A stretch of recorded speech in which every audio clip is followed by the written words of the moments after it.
Pensée pour moi-même, Marc Aurèle, livre 2. Dès l'aurore, dis-toi par avance, je rencontrerai un indiscret, un ingrat, un insolent, un fourbe, un envieux, un insociable. Tous ces défauts sont arrivés à ces hommes par leur ignorance des biens et des maux.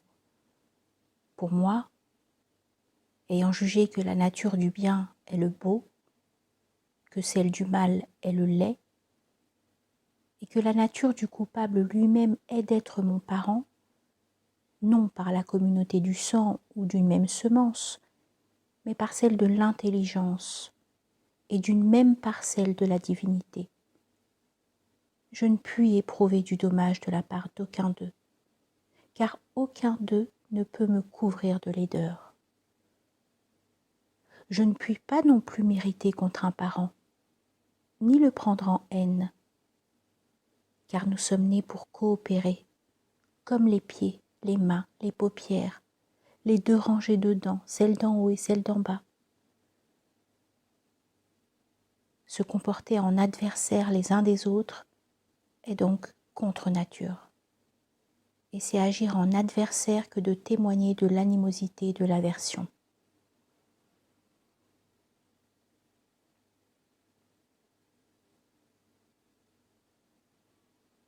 Tout ce que je suis, c'est une chair, avec un souffle et un principe directeur. Renonce au livre, ne te laisse pas absorber, ce ne t'est point permis. Mais comme un homme déjà en passe de mourir, méprise la chair. Sang et poussière, petits os, tissus légers de nerfs et entrelacements de veines et d'artères. Examine aussi ce qu'est le souffle. Du vent qui n'est pas toujours le même car à tout moment tu le rends pour en avaler d'autres. Il te reste en troisième lieu le principe directeur. Pense à ceci. Tu es vieux, ne permets plus qu'il soit esclave, qu'il soit encore comme tiré par les fils d'une égoïste impulsion, ni qu'il s'aigrisse contre son sort actuel, ou bien qu'il appréhende celui qui doit venir.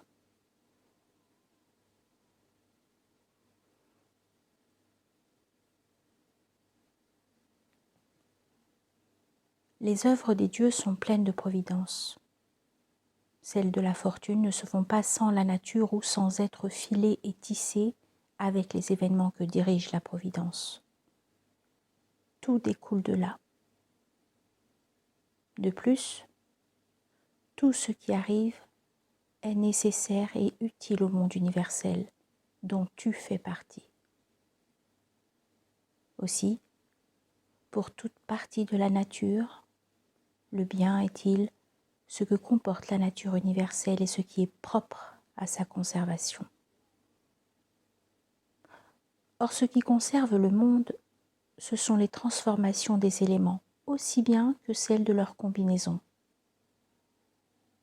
Que cela te suffise et te serve de principe. Quant à ta soif de livres, rejette-la, afin de ne pas mourir en murmurant, mais véritablement apaiser et le cœur plein de gratitude envers les dieux.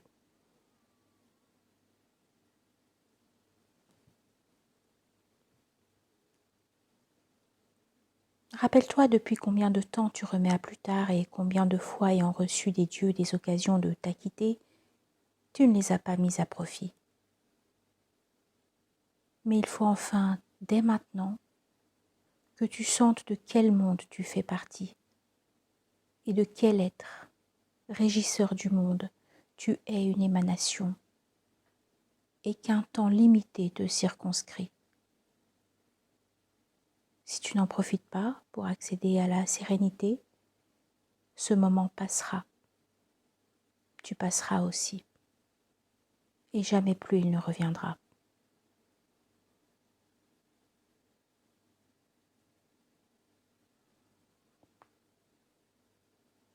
À tout moment, songe avec gravité, en romain et en mal, à faire ce que tu as en main avec une stricte et simple dignité, avec amour, indépendance et justice, et à donner congé à toutes les autres pensées. Tu le leur donneras si tu accomplis chaque action comme étant la dernière de ta vie, la tenant à l'écart de toute irréflexion, de toute aversion passionnée qui t'arracherait à l'empire de la raison, de toute feinte, de tout égoïsme et de tout ressentiment à l'égard du destin.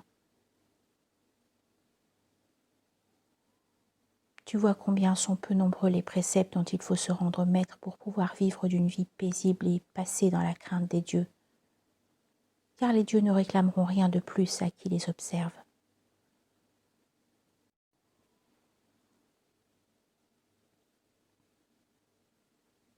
Injurie-toi, injurie-toi, ô mon âme, tu n'auras plus l'occasion de t'honorer toi-même. Brève en effet est la vie pour chacun, la tienne est presque achevée, et tu n'as pas de respect pour toi-même, car tu mets ton bonheur dans les âmes des autres.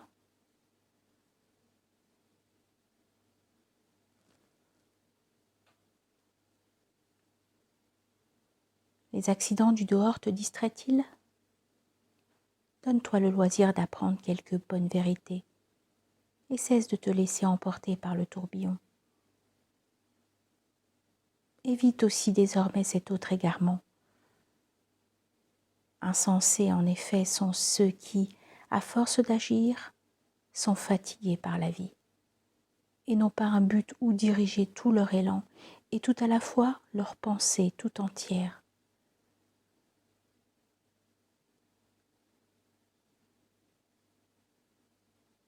Il n'est pas facile de voir un homme malheureux pour n'avoir point arrêté sa pensée sur ce qui se passe dans l'âme d'un autre. Quant à ceux qui ne se rendent pas compte des mouvements de leur âme propre, c'est une nécessité qu'ils soient malheureux.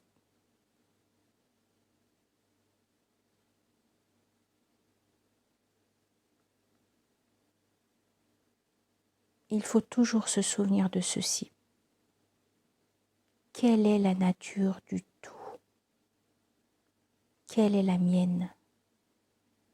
Comment celle-ci se comporte-t-elle à l'égard de celle-là ? Quelle partie de quel tout est-elle ? Notez ensuite que nul ne peut t'empêcher de toujours faire et de dire ce qui est conforme à la nature dont tu fais partie.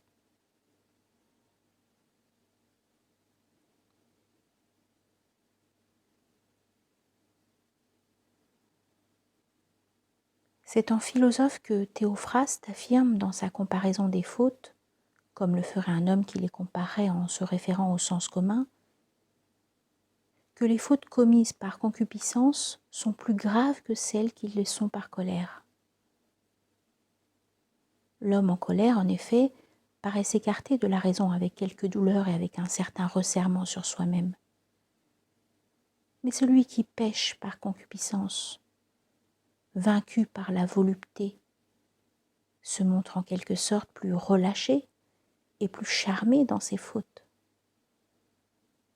À bon droit donc, et en vrai philosophe, Théophraste a dit que celui qui faute avec plaisir mérite un plus grand blâme que celui qui pêche avec douleur.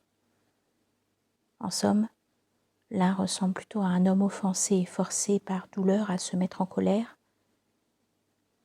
l'autre s'est jeté de lui-même dans l'injustice, se portant à faire ce à quoi l'incite la concupiscence.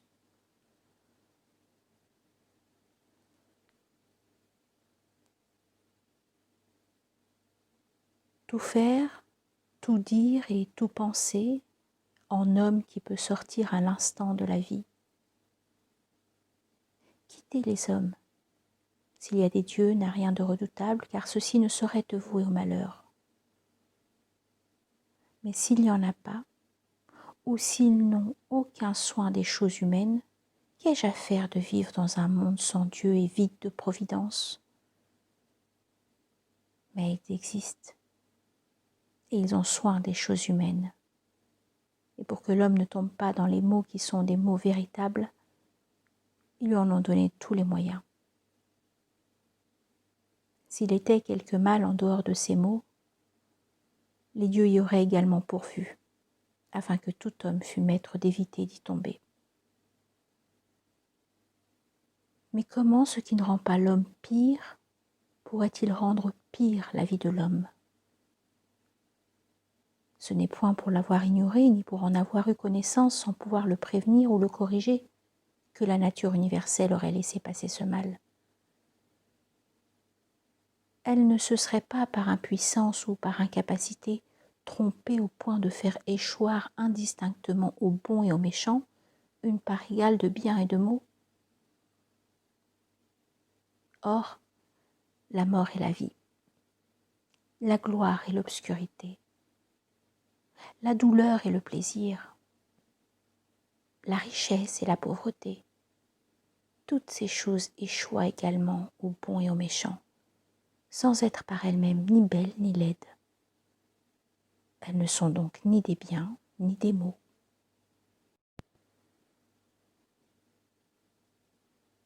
Comme tout s'évanouit promptement, les corps eux-mêmes dans le monde et leurs souvenirs dans la durée, tels sont tous les objets sensibles, et particulièrement ceux qui nous amorcent par l'appât du plaisir, qui nous effraient par l'idée de la douleur, ou bien qui nous font jeter des cris d'orgueil.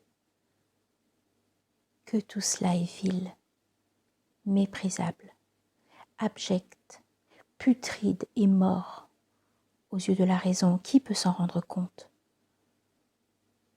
Que sont donc ceux dont l'opinion et la voix donnent la célébrité? Qu'est-ce que mourir? Si l'on envisage la mort en elle-même, et si, divisant sa notion, on en écarte les fantômes dont elle s'est revêtue, il ne restera plus autre chose à penser, sinon qu'elle est une action naturelle. Or celui qui redoute une action naturelle est un enfant. La mort pourtant n'est pas uniquement une action naturelle, mais c'est encore une œuvre utile à la nature.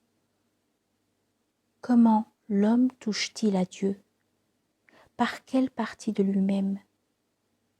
Et comment surtout cette partie de l'homme s'y trouve-t-elle disposée?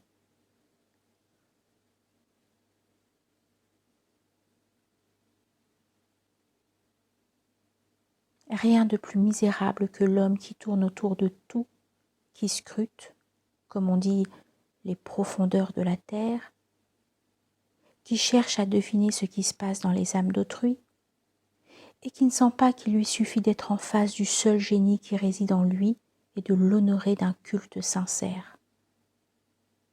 Ce culte consiste à le conserver pur de passion, d'inconsidération et de mauvaise humeur contre ce qui nous vient des dieux et des hommes.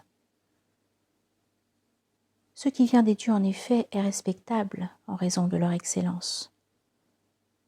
Ce qui vient des hommes est digne d'amour, en vertu de notre parenté commune, digne aussi parfois d'une sorte de pitié, en raison de leur ignorance des biens et des maux, aveuglement non moindre que celui qui nous prive de distinguer le blanc d'avec le noir.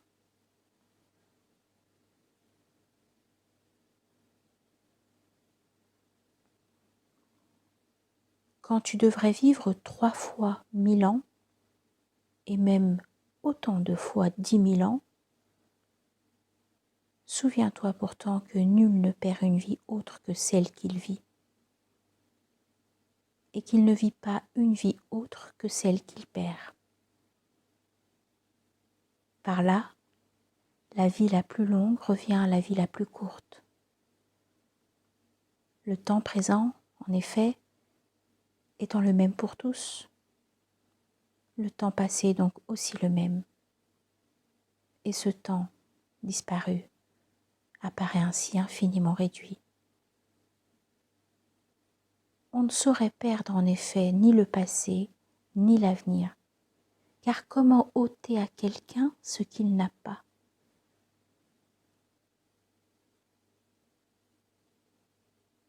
il faut toujours se souvenir de ces deux choses. L'une, que tout, de toute éternité, est d'identique aspect et revient en de semblables cercles, et qu'il n'importe pas qu'on fixe les yeux sur les mêmes objets durant 100 ans, 200 ans ou durant l'infini du cours de la durée. L'autre, que celui qui a le plus longtemps vécu et que celui qui mourra le plus tôt font la même perte. C'est du seul présent, en effet, que l'on peut être privé, puisque c'est le seul présent qu'on a et qu'on ne peut perdre ce qu'on n'a point.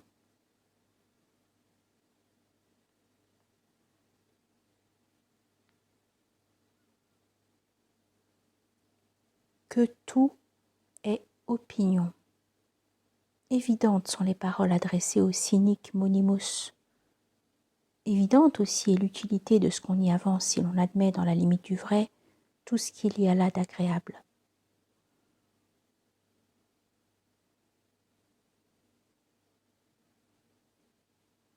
L'âme de l'homme se fait surtout injure lorsqu'elle devient, autant qu'il dépend d'elle, une tumeur et comme un abcès du monde. S'irriter en effet contre quelque événement que ce soit est se développer en dehors de la nature, en qui sont contenues, en tant que partie, les natures de chacun de tout le reste des êtres. L'âme se fait ensuite injure lorsqu'elle conçoit pour un homme de l'aversion, ou que pour lui nuire, contre lui elle se dresse, telle que les âmes des hommes en colère. Troisièmement, elle se fait injure lorsqu'elle est vaincue par le plaisir ou par la douleur. Quatrièmement, lorsqu'elle dissimule, agit ou parle sans franchise et contrairement à la vérité. Cinquièmement, lorsqu'elle ne dirige son activité et son initiative vers aucun but, mais s'applique à n'importe quoi, au hasard et sans suite, alors que nos moindres actions devraient être ordonnées par rapport à une fin. Or, la fin des êtres raisonnables, c'est d'obéir à la raison et à la loi du plus vénérable des États et des gouvernements.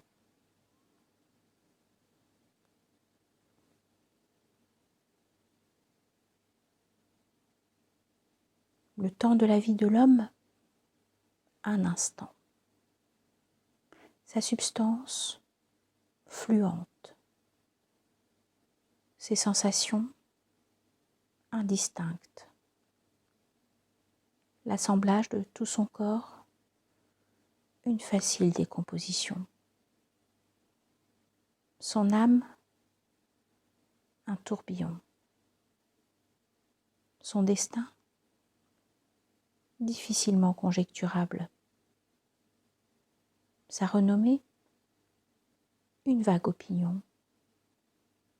Pour le dire en un mot, tout ce qui est de son corps est eau courante. Tout ce qui est de son âme, songe et fumée. Sa vie est une guerre, un séjour sur une terre étrangère. Sa renommée posthume, un oubli. Qu'est-ce donc qui peut nous guider? Une seule et unique chose, la philosophie. Et la philosophie consiste en ceci, à veiller à ce que le génie qui est en nous reste sans outrage et sans dommage, et soit au-dessus des plaisirs et des peines, à ce qu'il ne fasse rien au hasard, ni par mensonge, ni par faux semblant, à ce qu'il ne s'attache point à ce que les autres font ou ne font pas, et en outre, à accepter ce qui arrive et ce qui lui est dévolu, comme venant de là même d'où lui-même est venu, et surtout, à attendre la mort avec une âme sereine, sans y voir autre chose que la dissolution des éléments dont est composé chaque être vivant. Si donc pour ces éléments eux-mêmes il n'y a rien de redoutable à ce que chacun se transforme continuellement en un autre, pourquoi craindrait-on la transformation de leur ensemble et sa dissolution? C'est selon la nature, et rien n'est mal de ce qui se fait selon la nature.